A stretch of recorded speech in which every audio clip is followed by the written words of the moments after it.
Engineering mechanics friction సిలబస్లో తెలంగాణ ఈ సెట్లో అయితే ఇది పర్టికులర్గా మెన్షన్ చేశాడు. ఏపీ ఈ సెట్లో అయితే దీన్ని ఎక్కడ మెన్షన్ చేయలేదు, కానీ సబ్జెక్ట్ పాయింట్ ఆఫ్ వ్యూలో ఫ్రిక్షన్ అనేది చాలా ఇంపార్టెంట్. అలాగే కాంపిటీషన్ ఎగ్జామ్స్లో కూడా ఇవి ఎక్కువగా అడుగుతూ ఉంటాడు ఫ్రిక్షన్ మీద క్వశ్చన్స్.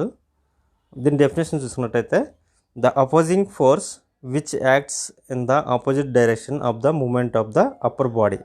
ఒక బాడీ మూవ్ అవుతున్నప్పుడు దాని యొక్క మూమెంట్కి ఇది ఆపోజిట్ డైరెక్షన్లో యాక్ట్ అవుతుంది. అంటే it resist the motion resist చేస్తుంది. దాన్ని మనం లేదా స్టాటిక్ కండిషన్లో ఉన్నప్పుడు ఏదైనా ఫోర్స్ అప్లై చేసినప్పుడు దాని ఫోర్స్కి ఆపోజిట్ డైరెక్షన్లో ఇది యాక్ట్ అవుతుంది అనమాట. దీన్ని మనం ఫ్రిక్షన్ ఫోర్స్ కింద కన్సిడర్ చేస్తూ ఉంటాం. సపోజ్ మనకి ఇది పుషింగ్ ఫోర్స్ యూజ్ చేసినప్పుడు ఈ బాడీ మూవ్ అవడానికి ఇటు ఛాన్స్ ఉంటుంది అనమాట. అంటే మోషన్ ఇటు ఉంటుంది. ఆ మోషన్ ఆపోజిట్ డైరెక్షన్లో యాక్ట్ అయ్యేది మన ఫ్రిక్షన్ ఫోర్స్ ఉంటుంది. ఇది ఫ్రిక్షన్ ఫోర్స్ అనేది ఇప్పుడు ఇటు యాక్ట్ అవుతుంది.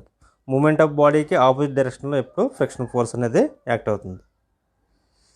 ఇక్కడ టైప్స్ ఆఫ్ ఫ్రిక్షన్ చూసుకున్నట్టయితే 2 కేటగిరీస్ ఉంటాయి. ఒకటి static friction, second dynamic friction. Static friction అంటే ఒక బాడీ రెస్ట్లో ఉన్నప్పుడు దాని యొక్క ఫ్రిక్షన్ మనం స్టాటిక్ ఫ్రిక్షన్ కింద అంటాం. డైనమిక్ ఫ్రిక్షన్ అంటే ఒక బాడీ మూమెంట్ అంటే మోషన్లో ఉన్నప్పుడు అది స్లైడింగ్ కావచ్చు, రోలింగ్ కావచ్చు, దాన్ని మనం డైనమిక్ ఫ్రిక్షన్ కింద కన్సిడర్ చేస్తామంట.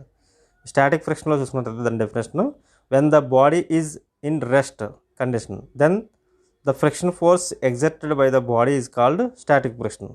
ఒక బాడీ రెస్ట్లో ఉన్నప్పుడు, అంటే సపోజ్ మనకి ఈ సర్ఫేస్ మీద రెస్ట్లో ఉందనుకోండి, ఈ ఫోర్స్ యూజ్ చేసినప్పుడు కూడా ఇది రెస్ట్ కండిషన్లో ఉండాలి, ఎటువంటి మూమెంట్ ఉండకూడదు. ఈ ఫోర్స్ అప్లికేషన్ ఆఫ్ ఫోర్స్కి అంటే పి అనే ఫోర్స్ యూజ్ చేస్తే ఈ అప్లికేషన్ ఆఫ్ ఫోర్స్కి ఇది స్టాటిక్ ఫ్రిక్షన్ ఇటు యాక్ట్ అవుతుంది అనమాట. మనకి దీన్ని మనం స్టాటిక్ ఫ్రిక్షన్ కింద అంటాం. ఈ బాడీ ఎప్పుడు రెస్ట్లో ఉంటుంది అనమాట, దాన్ని మనం స్టాటిక్ ఫ్రిక్షన్ అంటాం.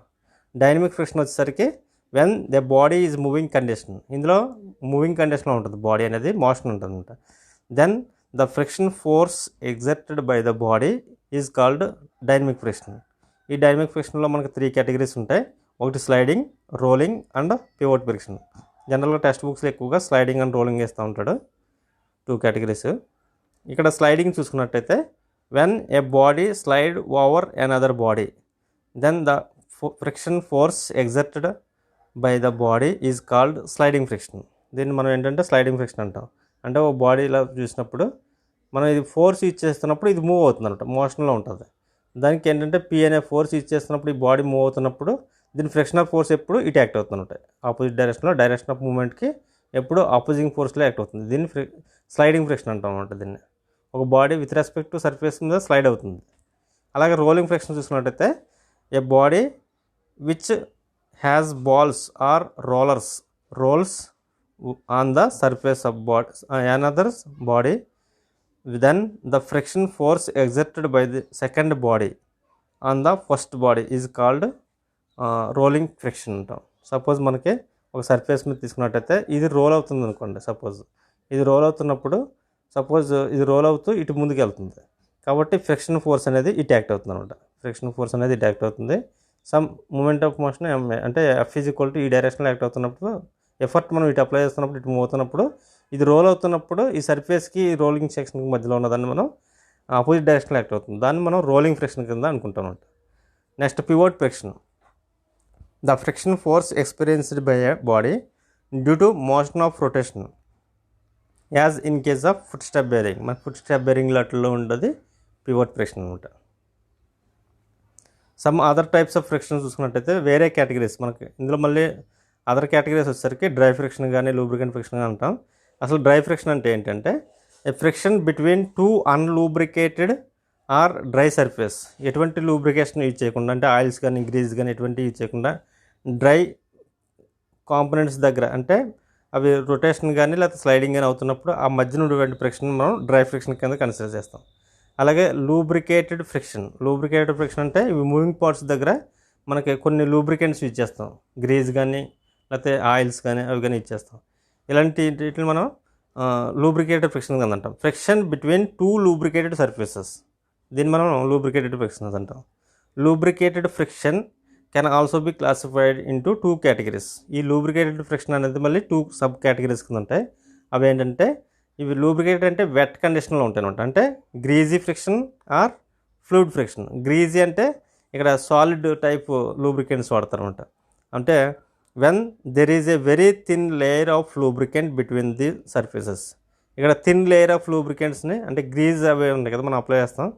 మనకి ఇక్కడ ఎక్కువగా కొన్ని గేర్స్ దగ్గర వాటి దగ్గర షాఫ్ట్స్ దగ్గర మనకి గ్రీజ్ అనేది అప్లై చేస్తూ ఉంటాయి. అవి ఏంటంటే just thin layer of lubricant system అంటాం దాన్ని మనం. ఇవి గ్రీజ్ కానీ అట్లగానే అప్లై చేస్తూ ఉంటాయి. ఇవి మనం గ్రీజీ ఫ్రిక్షన్స్ అంటాం. అలాగే ఫ్లూయిడ్ ఫ్రిక్షన్స్ అంటే ఇవి when we introduce thick layer, అంటే థిక్ లేయర్ అంటే ఎక్కువగా ఉంటుంది, thick layer of lubricant between the two moving surfaces.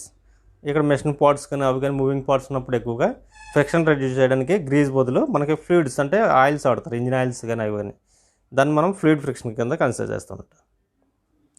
ఇక్కడ మనకు ఫ్రిక్షన్ అనేది ఎక్కడైతే అవసరం ఉంటుంది అంటే వేర్ ఫ్రిక్షన్ ఈజ్ డిజైరబుల్, ఎక్కడైతే మనకు అవసరం ఉంటుంది అనుకుంటే during walking on the road. ఎప్పుడైతే మనం వాక్ చేస్తామో ఆ రోడ్ మీద అంటే బిట్వీన్ ద ఫుట్ అండ్ మనకి సర్ఫేస్ రోడ్ మీదకి ఉన్న మధ్యలో ఫ్రిక్షన్ ఉండాలి కంపల్సరీ, లేకపోతే ఏమవుతుందంటే స్లిప్ పడతాం. And in writing on the paper మీద రైట్ చేస్తున్నప్పుడు కూడా ఫ్రిక్షన్ అనేది కంపల్సరీ కావాలి. అలాగే వాక్ చేస్తున్నప్పుడు కూడా మనకు ఫ్రిక్షన్ అనేది అవసరం ఉంటుంది. To hold are grabbing something, ఏదన్నా మనం కాంపోనెంట్స్ని హోల్డ్ చేసి పట్టుకున్నప్పుడు చేతిలో మనకి ఆ ఫ్రిక్షన్ అనేది లేకపోతే ఏమవుతుందంటే స్లిప్ అయిపోయి పడిపోతాయి అనమాట. ఫ్రిక్షన్ అనేది అక్కడ కూడా మనకి హోల్డ్ చేసినప్పుడు కానీ పట్టుకున్నప్పుడు కానీ గ్రాబింగ్ చేసుకున్నప్పుడు ఫ్రిక్షన్ అనేది అవసరం ఉంటుంది అనమాట. Wear the friction is not desirable, ఎక్కడైతే అవసరం లేదు ఫ్రిక్షన్ అనుకుంటామో, ఎక్కడైతే అవసరం లేదు తక్కువ కావాలనుకుంటున్నాం చూడండి ఒకసారి దీంట్లో. During walking we have put extra effort లేకుండా మనం ఫాస్ట్గా నడవాలి అన్న చోట ఫ్రిక్షన్ తక్కువ ఉండాలి. అలాగే due to friction the life of the machine parts reduced, ఎక్కువ ఫ్రిక్షన్ ఉండడం వల్ల మూవింగ్ పార్ట్స్ దగ్గర ఫ్రిక్షన్ ఎక్కువగా ఉండడం వల్ల ఏమవుతుందంటే అవి అరిగిపోతాయి, అంటే వేర్ రెసిస్టెన్స్ ఉంటాయి అనమాట. అప్పుడు మనం ఏంటంటే లూబ్రికెంట్ యూజ్ చేస్తామంట. అంటే ఈ ఫ్రిక్షన్ వల్ల ఏమవుతుందంటే లైఫ్ ఆఫ్ మెషిన్ పార్ట్స్ తగ్గిపోతుంది. ఎప్పుడైతే ప్రాపర్ లూబ్రికెంట్స్ వాడలేదో అవి ఎక్కువగా రబ్బింగ్ వల్ల వేర్ రెసిస్టెన్స్ అని తొందరగా అరిగిపోయి వేర్ రెసిస్టెన్స్ తక్కువైపోయి ఆ కాంపోనెంట్స్ తొందరగా అరిగిపోతాయి. దానివల్ల ఏమవుతుందంటే లైఫ్ ఆఫ్ కాంపోనెంట్ తగ్గిపోతుంది, మిషన్ డ్యామేజ్ అవ్వడానికి ఛాన్స్ ఉంది, లైఫ్ ఆఫ్ మిషన్ తగ్గిపోతుంది. అంటే ఈ ఫ్రిక్షన్ వల్ల మిషన్ కాంపోనెంట్స్ మూవింగ్ పార్ట్స్ దగ్గర తక్కువ ఉండాలి, మనకి అవసరం లేదు అక్కడ ఫ్రిక్షన్ అనేది మూవింగ్ పార్ట్స్ దగ్గర మ్యాక్సిమం అవసరం ఉండదు అనమాట. అలాగే it is not required mechanical parts where two parts are machine mades, ఏదైనా టూ కాంపోనెంట్స్ అసెంబ్లీ చేసినప్పుడు కానీ అవి కానీ అక్కడ మూవ్ అవుతుంది అనుకోండి, మనకు మోషన్ కావాలనుకోండి వీలైనంత వరకు ఫ్రిక్షన్ని అవాయిడ్ చేస్తుంట. అవి అవాయిడ్ చేయడం కోసం మనం గ్రీజ్ కానీ లేదంటే ఆయిల్స్ కానీ లూబ్రికెంట్స్ కానీ వాడతాం అనమాట. ఇవి మనకి ఫ్రిక్షన్ ఈజ్ నాట్ డిజైరబుల్, ఎక్కడ అవసరం లేదనుకున్నది. అలాగే లిమిటింగ్ ఫ్రిక్షన్ ఫోర్స్ చూసుకున్నట్టయితే దాని మీనింగ్ ఏంటి? లిమిటింగ్ ఫ్రిక్షన్ ఫోర్స్ అంటే the maximum value of the friction force at which the body resting on another body start to slide. అంటే ఒక బాడీ మనకి రెస్టింగ్లో ఉన్నప్పుడు the maximum value of friction దాన్ని మనం లిమిటింగ్ ఫ్రిక్షన్ ఫోర్స్ అంటూ ఉంటాం. The maximum value of the friction force at which the body resting on another body start to slide.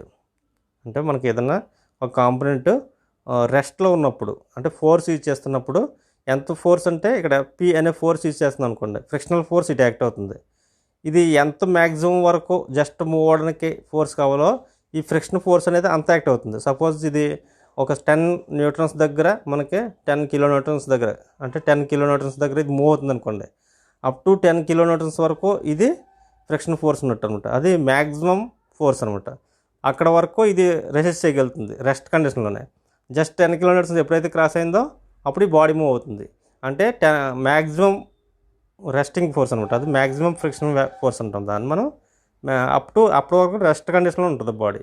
ఎప్పుడైతే maximum value దాటిందో అంటే ఈ లిమిటింగ్ ఫ్రిక్షన్ ఫోర్స్ దాటిందో అది body move అవ్వడానికి chance ఉంటుంది. అప్పుడు దాకా అది రెస్ట్ కండిషన్లో ఉంటుంది. అంటే ఇది maximum value of friction force మనం ఏమంటామంటే లిమిటింగ్ ఫ్రిక్షన్ ఫోర్స్ అంటాం.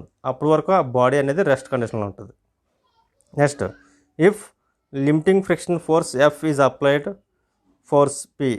ఇక్కడ ఏంటంటే మనకి లిమిటింగ్ ఫ్రిక్షన్ అంటే ఒక ఫ్రిక్షన్ వాల్యూ ఎఫ్ అనుకుంటే మనం ఫ్రిక్షన్ ఫోర్స్, అలాగే మనం అప్లై చేసిన ఫోర్స్ పి అనుకుంటే కనుక సపోజ్ చూడండి ఇక్కడ ఒక ఆబ్జెక్ట్ తీసుకుంటాం.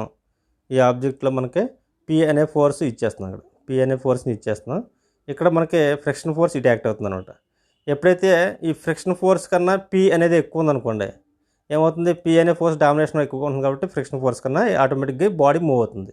ఇక్కడ చూడండి, ఎఫ్ అనేది పీ కన్నా ఎక్కువ ఉంది. సపోజ్ ఈ ఫోర్స్ అనేది ఎక్కువ ఉంది అనుకోండి, ఫ్రిక్షన్ ఫోర్స్ మనం అప్లై చేసిన ఫోర్స్ కన్నా ఫ్రిక్షన్ ఫోర్స్ కింద ఎక్కువ ఉందంటే బాడీ మూవ్ అవ్వదు. అంటే no motion between the two bodies, no motion between the two bodies. అలాగే ఇక్కడ ఎఫ్ ఈక్వల్ టు పి, రెండు సమానంగా ఉన్నాయి అనుకోండి. ఈ రెండు సమానంగా ఉన్నప్పుడు ఆటోమేటిక్గా no motion between the bodies, అది మనకు లిమిటింగ్ ఫ్రిక్షన్ అంటున్నాం అనమాట. ఈ రెండింటిని సమానంగా ఉంటే అది లిమిటింగ్ ఫ్రిక్షన్ కింద వస్తుంది, అప్పుడు కూడా మూవ్ అవుతుంది. ఎప్పుడైతే మనకి ఈ పీ వాల్యూ అంటే ఇక్కడ అప్లై చేసిన ఫోర్స్ ఎప్పుడైతే ఎక్కువ ఉందో ఈ ఎఫ్ కన్నా, అప్పుడు అది మూవ్ అవుతుంది అనమాట. అంటే ఇది మనకి ఇక్కడ లెస్ దెన్ ఇవ్వాలి, లెస్ దెన్ ఇవ్వలేదు, లెస్ దెన్. ఇప్పుడు ఎఫ్ లెస్ దెన్ పి అంటే ఇక్కడ ఎఫ్ లెస్ దెన్ పి అంటే సపోజ్ మనకి ఈ పి అనే ఫోర్సు ఈ ఎఫ్ అనే ఫోర్స్ కన్నా తక్కువ ఉంది. P F less then P, ఈ ఎఫ్ ఫ్రిక్షన్ ఫోర్స్ తక్కువ ఉంది, అప్పుడు ఎఫర్ట్ ఎక్కువ ఉంది, అప్పుడు ఏమవుతుంది, బాడీ మూవ్ అవుతుంది అనమాట. అంటే పీ డామినేషన్ ఎక్కువ అవుతుంది అని అర్థం. మోషన్ విల్ బి దేర్, ఇక్కడ ఇచ్చాం చూడండి. Third point, if F less then P the motion will be there. Next normal reaction. Normal reaction దాన్ని మనం నార్మల్ ఫోర్స్ అంటాం. దాని మీనింగ్ ఏంటంటే it is the net force compressing two parallel force surface together and the direction of the reaction force will be perpendicular to the surface on which the act. అంటే ఇది సర్ఫేస్కి పెర్పెండిక్యులర్గా act అవుతుంది. ఎప్పుడైనా సరే మనకు ఒక ఆబ్జెక్ట్ తీసుకుంటే ఈ ఆబ్జెక్ట్ వెయిట్ డబ్ల్యూ అనుకుంటే దాన్నే మనం ఎంజీ అంటాం. అంటే ఈ సర్ఫేస్కి నార్మల్గా యాక్ట్ అయ్యేది, ఆ బాడీకి నార్మల్గా యాక్ట్ అయ్యేది, దాన్ని మనం నార్మల్ ఫోర్స్ అంటాం. ఇది ఎప్పుడు సర్ఫేస్కి పెర్పెండిక్యులర్ అంటే 90 degreesలో యాక్ట్ అవుతుంది. సపోజ్ ఇంక్లైన్డ్ సర్ఫేస్ తీసుకుంటే మనం, ఇది ఇంక్లైన్డ్ సర్ఫేస్, ఈ ఇంక్లైన్డ్ సర్ఫేస్ మీద బాడీ ఉంది, ఈ బాడీకి 90 degreesలో అంటే ఈ సర్ఫేస్కి 90 degreesలో నార్మల్ ఫోర్స్ అనేది యాక్ట్ అవుతుంది. దాన్ని మనం నార్మల్ రియాక్షన్ అంటాం. ఎప్పుడు ఆ సర్ఫేస్కి 90 degreesలో యాక్ట్ అవుతుంది అనమాట. ఈ బాడీ వెయిట్ వచ్చేసరికి మనకి ఇంక్లైన్ ప్లేన్, ఇప్పుడు ఇది ఉందనుకోండి, ఎర్త్ టువర్డ్స్ ఎర్త్ సెంటర్కి లాగుతుంది ఎంజీ అనేది. ఇంక్లైన్ సర్ఫేస్కి వచ్చేసరికి ఇది డౌన్వర్డ్స్ అంటే ఎర్త్ సెంటర్కి ఎట్లా ఎంజీ అనేది. మళ్ళీ దీని ఫోర్సెస్ని రిజాల్వ్ చేసుకుంటాం. ఆ రిజాల్వ్ చేసుకున్నప్పుడు మనం ఆ వాల్యుయేషన్ చేస్తూ ఉంటాం. ఇది normal reaction or normal force. Normal force అన్నా నార్మల్ రియాక్షన్ అన్నా కాంపోనెంట్ వెయిట్కి అంటే కాంపోనెంట్కి ఆ సర్ఫేస్కి 90 degreesలో యాక్ట్ అయ్యేదాన్ని మనం నార్మల్ రియాక్షన్ అంటూ ఉంటాం. And coefficient of friction, it is defined as the ratio of limiting friction force to normal reaction. ఇక్కడ లిమిటింగ్ ఫ్రిక్షన్ ఫోర్స్ అంటే ఎఫ్ అంటాం. అలాగే నార్మల్ రియాక్షన్ కొన్ని టెక్స్ట్ బుక్స్లో మీకు ఆర్ అంటారు. ఆర్ అన్నా ఒకవేళ ఎన్ అన్నా ఒకటే నార్మల్ రియాక్షను. అంటే మ్యూ ఈజ్ ఈక్వల్ టు మనకి ఇక్కడ మనకి ఏంటంటే ఎఫ్ ఈజ్ ఈక్వల్ టు జనరల్గా ఫార్ములా మ్యూ ఆర్ అంటాం. ఇది ఫ్రిక్షనల్ ఫోర్స్ అంటారు. ఇది ఎఫ్ అనేది ఫ్రిక్షనల్ ఫోర్సు, మ్యూ అంటే కోఎఫిషియంట్ ఆఫ్ ఫ్రిక్షన్, ఆర్ అంటే నార్మల్ రియాక్షన్. జనరల్గా ఇలా గుర్తుంటుంది మనకి. అలాగే ఇప్పుడు మ్యూ అంటే it is the ratio of friction force అంటే ఎఫ్ బై ఇది ఇటు పక్క వస్తుంది అనమాట. అంటే ఎఫ్ బై ఆర్ అనమాట. దీన్నే మనం ఎఫ్ఎన్ అంటున్నాడు, ఇక్కడ నార్మల్ రియాక్షన్ని ఎఫ్ఎన్ అంటాం. ఇది స్టాటిక్ ఫ్రిక్షన్ వచ్చేసరికి when the friction occurs between two bodies. ఇక్కడ స్టాటిక్ ఫ్రిక్షన్ అంటే బాడీ రెస్ట్లో ఉన్నప్పుడు ఆ సర్ఫేస్కి కాంపోనెంట్కి మధ్యన ఉన్నదాన్ని మనం స్టాటిక్ ఫ్రిక్షన్ ఫోర్స్ అంటాం. ఆ static friction when the friction occurs between two bodies which are not in motion, అంటే మోషన్లో ఉండకూడదు స్టాటిక్ ఫ్రిక్షన్లో, then the friction is known as static friction and it is represented by mu S అంటాం. Mu S అంటే ఇక్కడ mu అంటే coefficient of friction, S అంటే for static. ఇక్కడ static coefficient of friction value తీసుకున్నట్టయితే ఈ ఎఫ్ మ్యాక్స్ ఇంటూ ఇక్కడ ఏంటంటే ఇది మనకి ఫ్రిక్షన్ ఫోర్స్ అనమాట. ఎఫ్ అనేది normal reaction into mu S వేస్తామంట. అదే ఎఫ్ ఈజ్ ఈక్వల్ టు మనం మ్యూ ఆర్ అంటున్నాం. ఇది ఏంటంటే ఇక్కడ ఈ మ్యూ ఎస్ అనేది స్టాటిక్ ఫ్రిక్షన్ కోఎఫిషియంట్ అనమాట. మ్యూ ఎస్ అనేది ఇక్కడ ఇది నార్మల్ రియాక్షన్, దాన్ని మనం ఆర్ అంటాం. ఒకసారి ఒక టెక్స్ట్ బుక్స్లో ఒకలా ఉంటుంది, ఎలా అనుకున్న పర్లేదు ఇంకా. Next dynamic friction. Dynamic friction అంటే when the friction occurs between two bodies which have relative motion to each other, then the friction is known as dynamic friction and it is represented by mu D. ఇక్కడ mu కానీ mu D కానీ అంటాం. ఇక్కడ dynamic friction అనమాట. కొన్ని text బుక్స్లో mu అంటాడు. Mu అంటే డైనమిక్ ఫ్రిక్షన్ కింద లెక్క, మ్యూ ఎస్ అంటే ఎస్ పర్ స్టాటిక్ అనమాట. సేమ్ మనకి అక్కడ అంటే మ్యూ ఎస్ బదులు ఇక్కడ మ్యూ వస్తుంది తెలా F is equal to mu R లేకపోతే మ్యూ ఎన్ అంటాం. ఇక్కడ ఏంటంటే ఒక బాడీ మూవ్ అవుతున్నప్పుడు మనకి ఇది సర్ఫేస్ మూమెంట్ అనేది మనకి ఫ్రిక్షన్ ఫోర్స్ ఇటు యాక్ట్ అవుతుంది కదా, అంటే ఫ్రిక్షన్ ఫోర్స్ ఇటు యాక్ట్ అవుతుందంటే మనకి బాడీ మూవ్మెంట్ ఇటు ఉంటుంది అనమాట. మోషన్కి ఆపోజిట్ డైరెక్షన్లో ఉంటుంది ఫ్రిక్షన్ ఫోర్స్. నార్మల్ రియాక్షన్ ఎప్పుడు సర్ఫేస్కి 90 degreesలో ఉంటుంది. నెక్స్ట్ యాంగిల్ ఆఫ్ ప్రపోజ్, ఇది చాలా చాలా ఇంపార్టెంట్, ఎగ్జామ్స్లో కూడా చాలాసార్లు అడుగుతూ ఉంటాడు. The minimum inclination of any plane to the horizontal is such that the body resting on the inclined plane tend to move down the plane. Then the minimum inclination of the plane is known as angle of repose. Suppose మనకి body ఇక్కడ రెస్ట్లో ఉందనుకోండి, suppose ఇది ఎంత down అవుతే అంత రెస్ట్లో ఉంటుంది. Suppose ఇది లిఫ్ట్ అవుతుంది అనుకోండి, ఇది లిఫ్ట్ చేస్తున్నప్పుడు ఎంతో కొంత యాంగిల్ దగ్గర ఇది స్లైడ్ అవుతుంది, జస్ట్ స్లైడ్ అవుతుంది అనమాట. అంతే, ఇది మనం లిఫ్ట్ చేస్తున్నప్పుడు ఇది స్లైడ్ అవుతుంది కదా, జస్ట్ స్లైడ్ అవ్వడానికి రెడీగా ఉందో అంటే కొంచెం ఫర్దర్గా మనం ఎంత మూవ్ చేసినప్పుడు కూడా, అంటే నెక్స్ట్ సపోజ్ ఇది 30 degrees దగ్గర రెస్ట్ కండిషన్లో ఉందనుకోండి, జస్ట్ 31కి మార్చాను అనుకోండి, ఈ స్లోప్ని జస్ట్ స్లైడ్ అయిపోతుంది అనుకోండి, అంటే స్లైడ్ అవ్వకూడదు, అది అలా రెస్ట్లో ఉండాలి, ఇది రెస్ట్లో ఉండాలి, మ్యాక్సిమం యాంగిల్లో ఉండాలి రెస్ట్లో. దాన్ని మనం అంటే ఇక్కడ ఈ కాంపోనెంట్ రెస్ట్ కండిషన్లో మ్యాక్సిమం స్లోప్లో ఉండాలి. దాన్ని మనం ఏంటంటే ఇలా మార్చుకుంటూ పోతే ఎంతో కొంత యాంగిల్ దగ్గర అది స్లైడ్ అయిపోతా, జస్ట్ స్లైడ్ అయిపోతా ఉంటుంది, రెడీగా ఉంటుంది. జస్ట్ స్లైడ్ అవ్వకూడదు, రెస్ట్లో ఉండాలి, మ్యాక్సిమం యాంగిల్లో ఉండాలి. దాన్ని మనం యాంగిల్ ఆఫ్ రిపోజ్ అంటాం అనమాట. యాంగిల్ ఆఫ్ రిపోజ్ చాలాసార్లు ఎగ్జామ్స్లో అడుగుతాడు, గుర్తుంచుకోండి, ఈ డెఫినేషన్ చాలా ఇంపార్టెంట్. యాంగిల్ ఆఫ్ రిపోజ్లో ఏంటంటే మనకి ట్యాన్, అంటే ఇక్కడ యాంగిల్ థీటా ఉంది కాబట్టి సేమ్ మనం ఇది రిజాల్వ్ చేస్తే ఇది కూడా మనకి థీటా ఉంటుంది అనమాట. అంటే tan theta is equal to tan pi అంటాం. ఇక్కడ ట్యాన్ పై అంటే పై అనేది ఫ్రిక్షన్ యాంగిల్ అనమాట. అంటే tan phi is equal to మనకి మళ్ళీ మ్యూ కింద వస్తుంది అనమాట. అంటే మ్యూ ఈజ్ ఈక్వల్ టు అలాగే tan phi is equal to tan theta. అంటే ఇక్కడ ఈ ఫ్రిక్షన్, ఈ యాంగిల్ స్లోప్ యాంగిల్ ఎంత ఉందో మనకి ఇంక్లినేషన్ ఆఫ్ యాంగిల్ ఎంత ఉందో సేమ్ ఈ యాంగిల్ కూడా అంతే ఉంటుంది థీటా. దాన్ని మనం పై కింద కన్సిడర్ చేస్తాం అనమాట. అంటే tan theta is equal to tan phi is equal to mu. దాన్ని మనం యాంగిల్ ఆఫ్ రిపోజ్ అంటాం. Next laws of static friction చూసుకున్నట్టయితే దీంట్లో ఇవి కూడా చాలా ఇంపార్టెంట్. లాస్ అనేది స్టాటిక్ ఫ్రిక్షన్కి కానీ డైనమిక్ కానీ ఇంచుమించు సేమ్ ఒకేలా ఉంటాయి, చిన్న చిన్న మార్పులు ఉంటాయి అనమాట. ఫస్ట్ స్టాటిక్ ఫ్రిక్షన్లో లాస్ చూసుకున్నట్టయితే the applied force will be equal in magnitude of with direction of force.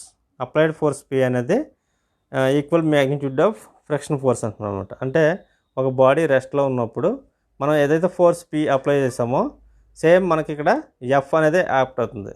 దాన్ని రెండు ఈక్వల్ అనమాట. ఇక్కడ ఫ్రిక్షన్ ఫోర్స్ అంటే effort applied P is equal to F friction force అని అర్థం. ఎందుకంటే ఇక్కడ హారిజాంటల్ రిజల్వ్ చేసుకున్నట్టయితే ఇవి రెండు ఆపోజిట్ డైరెక్షన్లో ఉన్నాయి కాబట్టి ఈక్వల్గా ఉంటాయి అనమాట. P is equal to F, అది దాని మీనింగ్. బాడీ రెస్ట్లో ఉంటుంది. Next second point, the ratio of the limiting friction force to normal reaction force is called coefficient of static friction. అంటే ఇక్కడ మ్యూ ఈజ్ ఈక్వల్ టు ఏంటిది F by R. దాన్నే మనం F is equal to mu R అంటాం. ఈ డినామినేటర్లో ఉంది కాబట్టి ఇది వస్తుంది. The ratio of limiting friction force to normal reaction, దాన్ని మనం స్టాటిక్ ఫ్రిక్షన్ కోఎఫిషియంట్ అంటాం. Next, the force of friction is independent on the roughness. ఇది చాలా చాలా ఇంపార్టెంట్. థర్డ్ పాయింట్ ఎగ్జామ్స్లో బాగా రిపీటెడ్గా వస్తూ ఉంటుంది ఇది. The force of friction is dependent on roughness. ఇదంటే ఫోర్స్ ఆఫ్ ఫ్రిక్షన్ దేని మీద డిపెండ్ అవుతుందంటే డిపెండెంట్ ఆన్ రఫ్నెస్ మీద ఆధారపడి ఉంటుంది of the surface. Roughness of surface మీద ఆధారపడి ఉంటుంది. ఒకవేళ ఈ టర్మ్స్ని ఇంకోలా ఇస్తాడు, నేచర్ ఆఫ్ ద బాడీ మీద కూడా డిపెండ్ అయి ఉంటుంది. Nature of body are dependent on roughness of the surface, దాని మీద డిపెండ్ ఉంటుంది. ఇది బట్ నాట్ ఇండిపెండెంట్, అంటే ఇది ఏరియా ఆఫ్ కాంటాక్ట్ మీద డిపెండ్ అవ్వదు. అది చాలా చాలా ఇంపార్టెంట్. ఫోర్స్ ఆఫ్ ఫ్రిక్షన్ అనేది ఏరియా ఆఫ్ కాంటాక్ట్ మీద డిపెండ్ అవ్వదు, ఓన్లీ నేచర్ ఆఫ్ సర్ఫేస్ మీద మాత్రమే డిపెండ్ అవుతుంది. దాన్ని మనం సర్ఫేస్ రఫ్నెస్ మీద డిపెండ్ అవుతుంది. అలాగే laws of dynamic friction. Laws of dynamic ఫ్రిక్షన్లో the direction of motion of force will be opposite to direction of motion of body. అంటే మనకి ఏదన్నా ఒక బాడీ ఇలా ఫోర్స్ యూజ్ చేస్తున్నప్పుడు ఇది మూవ్ అవుతుంది అనుకోండి, అంటే ఇది పి అనే ఫోర్స్ దగ్గర ఇది ఆటోమేటిక్గా మూవ్ అవుతుంది అనుకోండి, అంటే ఇటు మూవ్ అవుతుంది కాబట్టి ఆటోమేటిక్గా ఫ్రిక్షన్ ఫోర్స్ అనేది ఎఫ్ అనేది ఇటు యాక్ట్ అవుతుంది అనమాట. దాన్ని మనం ఆపోజిట్ డైరెక్షన్లో యాక్ట్ అవుతుంది. డైరెక్షన్ ఆఫ్ మోషన్కి ఆపోజిట్లో యాక్ట్ అయ్యేదాన్ని మనం ఫ్రిక్షన్ ఫోర్స్ కింద కన్సిడర్ చేస్తాం. The ratio of dynamic friction to normal reaction, దీన్ని మనం డైనమిక్ ఫ్రిక్షన్కి అలాగే నార్మల్ రియాక్షన్కి ఉన్న రేషియోని మనం friction coefficient, dynamic friction coefficient అంటాం అనమాట, మ్యూ డి. అలాగే as we increase the speed of the moving body then the friction force decrease. ఇది ఎక్కువగా ఫిజిక్స్లో అట్లా అడుగుతూ ఉంటుంది బిట్ని. మనకి ఏదైనా ఒక హై వెలాసిటీతో అంటే వెహికల్స్ కానీ అవి కానీ హై స్పీడ్లో తిరుగుతున్నప్పుడు స్లో స్పీడ్ దగ్గర ఎక్కువ ఫ్రిక్షన్ ఉంటుంది, అలాగే హై స్పీడ్ దగ్గర తక్కువ ఫ్రిక్షన్ ఉంటుంది. మనకి ఏంటంటే ఫస్ట్ మనకి మ్యూ ఎస్ స్టాటిక్ ఫ్రిక్షన్, అలాగే మ్యూ స్లైడింగ్ ఉంటుంది, మ్యూ ఎస్ మ్యూ స్లైడింగ్. ఇక్కడ ఏంటంటే mu S static friction, mu sliding, అలాగే మ్యూ రోలింగ్. ఇవి చాలా ఇంపార్టెంట్. రోలింగ్ ఫ్రిక్షన్ అన్నిటికన్నా తక్కువ ఉంటుంది, అలాగే స్లైడింగ్ ఫ్రిక్షన్ మధ్యలో ఉంటుంది, స్టాటిక్ ఫ్రిక్షన్ అన్నిటికన్నా ఎక్కువ ఉంటుంది. అంటే ఇవి వాల్యూస్ మీకు 3 రకాలు. ఒకటి స్టాటిక్ ఫ్రిక్షన్ బాగా ఎక్కువ వాల్యూ ఉంటుంది, అలాగే స్లైడింగ్ ఫ్రిక్షన్ ఇన్ బిట్వీన్ రోలింగ్కి మ్యూస్కి ఉంటుంది. లాస్ట్లో లీస్ట్గా దేంట్లో ఉంటుందంటే రోలింగ్ ఫ్రిక్షన్ వాల్యూ అనేది తక్కువ ఉంటుంది. అది బాగా గుర్తుంచుకోండి, ఎగ్జామ్స్లో కూడా అడుగుతాడు. అలాగే నెక్స్ట్ ఇక్కడ స్పీడ్ ఎక్కువగా ఉన్నప్పుడు డైనమిక్ ఫ్రిక్షన్ వాల్యూ అనేది హై స్పీడ్లో కొంచెం కంపేర్డ్గా లో స్పీడ్తో కంపేర్ చేస్తే హై స్పీడ్లో డైనమిక్ ఫ్రిక్షన్ వాల్యూ తక్కువగా ఉంటుంది. మరి ఎక్కువ వాల్యూ తేడా రాదు, కానీ కంపారిటివ్లీ లో స్పీడ్ కన్నా హై స్పీడ్లో ఫ్రిక్షన్ ఫోర్స్ అనేది తగ్గుతుంది అనమాట. Next law of solid friction చూసినట్టయితే the force of friction is dependent on material of the surface but independent on relative velocity of the sliding body and area of contact surface. ఇక్కడ force of friction అనేది దేని మీద depend అవుతుంది అంటే type of మెటీరియల్ని బట్టి, surface type of material of the surface, but independent on relative velocity మీద కానీ డిపెండ్ అవుతుంది. Only surface of the body మీద ఆధారపడి ఉంటుంది, మెటీరియల్ టైప్ సర్ఫేస్ మీద ఆధారపడి ఉంటుంది సాలిడ్ ఫ్రిక్షన్. అలాగే the friction force is directly proportional to normal reaction force. ఇక్కడ ఎఫ్ అనేది డైరెక్ట్లీ ప్రొపోర్షనల్గా ఉంటుంది. అంటే ఇది కామన్ రిలేషన్ అన్నింటిలో వస్తుంది. ఫ్రిక్షన్ ఫోర్స్ అనేది directly proportional to normal reaction అంటాం. అదే ఎఫ్ ఈజ్ ఈక్వల్ టు మనం మ్యూఆర్ కింద వేస్తామంట, అదే నార్మల్ రియాక్షన్ కామన్గా ఇది ఉండేది. నెక్స్ట్ లాస్ ఆఫ్ ఫ్లూయిడ్ ఫ్రిక్షన్లో వచ్చేసరికి the friction force is different for different lubricants. Friction force అనేది డిఫరెంట్ లూబ్రికెంట్స్ని బట్టి, అంటే టైప్ ఆఫ్ లూబ్రికెంట్ని బట్టి ఫ్రిక్షన్ అనేది మారుతూ ఉంటుంది. అక్కడ మనకైతే దాంట్లో ఉన్న విస్కాసిటీని బట్టి, ఫ్లూయిడ్ యొక్క విస్కాసిటీని బట్టి ఇక్కడ ఫ్రిక్షన్ అనేది డిపెండ్ అవుతుంది. అలాగే టెంపరేచర్ మీద కూడా ఫ్రిక్షన్ అనేది డిపెండ్ అవుతుంది. అవి డిఫరెంట్ ఫ్యాక్టర్స్ మీద ఉంటుంది. అది టైప్ ఆఫ్ లూబ్రికెంట్, విస్కాసిటీ, అలాగే టెంపరేచర్ మీద వాటి మీద డిపెండ్ అవుతుంది ఫ్రిక్షన్ ఫోర్స్ అనేది. నెక్స్ట్ మెయిన్గా ఏంటంటే టైప్ ఆఫ్ లూబ్రికెంట్ని బట్టి అనమాట, డిఫరెంట్ లూబ్రికెంట్ని బట్టి డిఫరెంట్ ఫ్రిక్షన్ ఫోర్స్ ఉంటుంది అనమాట. సెకండ్ పాయింట్ వచ్చేసరికి the friction force is independent on load. ఇక్కడ మనకి లోడ్ మీద డిపెండ్ అవుతుంది ఫ్రిక్షన్ ఫోర్స్ అనేది, అదే ఇంపార్టెంట్ మనకి. ఫ్లూయిడ్ ఫ్రిక్షన్లో independent on load as well as substances of the bearing surfaces. అలాగే నెక్స్ట్ థర్డ్ పాయింట్ వచ్చేసరికి the friction force reduce with increasing the temperature of the lubricant. Friction ఫోర్స్ని reduce చేసుకోవచ్చు. ఎలా అంటే ఆ టెంపరేచర్ ఆఫ్ లూబ్రికెంట్ని ఇంక్రీజ్ చేసుకున్నప్పుడు ఫ్రిక్షన్ ఫోర్స్ అనేది రెడ్యూస్ అవుతుంది అనమాట. Next ways to reducing friction reduce చేయడానికి ఏంటంటే మార్గాలు ఉన్నాయి అంటే కొన్ని చోట్ల అవసరం ఉండదు మనకి, అక్కడ అవసరం ఉండదు కాబట్టి మనం ఏం చేయాలి, అక్కడ అవసరం లేని చోట ఫ్రిక్షన్ అవసరం లేని చోట ఎలాంటి ఫెసిలిటీస్ మనం ప్రొవైడ్ చేయాలంటే స్మూతింగ్ అవుట్ సర్ఫేస్ని మనం స్మూత్గా చేయాల్సి ఉంటుంది. అంటే పాలిషింగ్ కానీ, అలాగే అప్లయింగ్ ఫ్లోర్ వ్యాక్స్ కానీ, scrubbing of the floor. Scrubbing అంటే క్లీన్ చేయడం, అంటే పాలిషింగ్ అంటే ఇలా చేయడం వల్ల మనకి ఆ సర్ఫేస్ మీద మీకు ఫ్రిక్షన్ అనేది రెడ్యూస్ అవుతుంది అనమాట. నెక్స్ట్ సెకండ్ పాయింట్ చూసుకున్నట్టయితే placing the slippery substances between the two solid surfaces.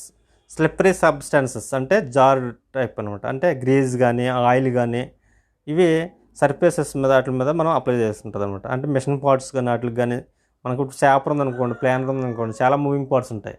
అక్కడ గైడ్ వేస్ మీద వాటి మీద మనకి ఈ ఆయిల్స్ అనేది మనం ఎక్కువగా అప్లై చేస్తూ ఉంటాం అనమాట. అంటే లూబ్రికెంట్స్ని అప్లై చేయడం వల్ల మనకి ఫ్రిక్షన్ అనేది రెడ్యూస్ అవుతుందంట మూవింగ్ పార్ట్స్ మధ్యన. అండ్ లూబ్రికెంట్ లిక్విడ్స్ అనమాట. నెక్స్ట్ ఇది మనకు ఫిజిక్స్లో ఎక్కువగా ఇచ్చేస్తారు. ఫ్రిక్షన్ రెడ్యూస్ చేయడానికి ఇంకా ఎక్కువ ఎలా ఇచ్చేస్తారంటే రొటేటింగ్ పార్ట్స్ దగ్గర, మనకి రొటేటింగ్ ఆబ్జెక్ట్స్ దగ్గర జస్ట్ రోలర్ బేరింగ్స్ని ఎక్కువగా ఇచ్చేస్తూ ఉంటారు అనమాట. బాల్ బేరింగ్స్ కానీ, రోలర్ బేరింగ్స్ కానీ, అండ్ వీల్స్ కానీ, ఇవి బేరింగ్స్.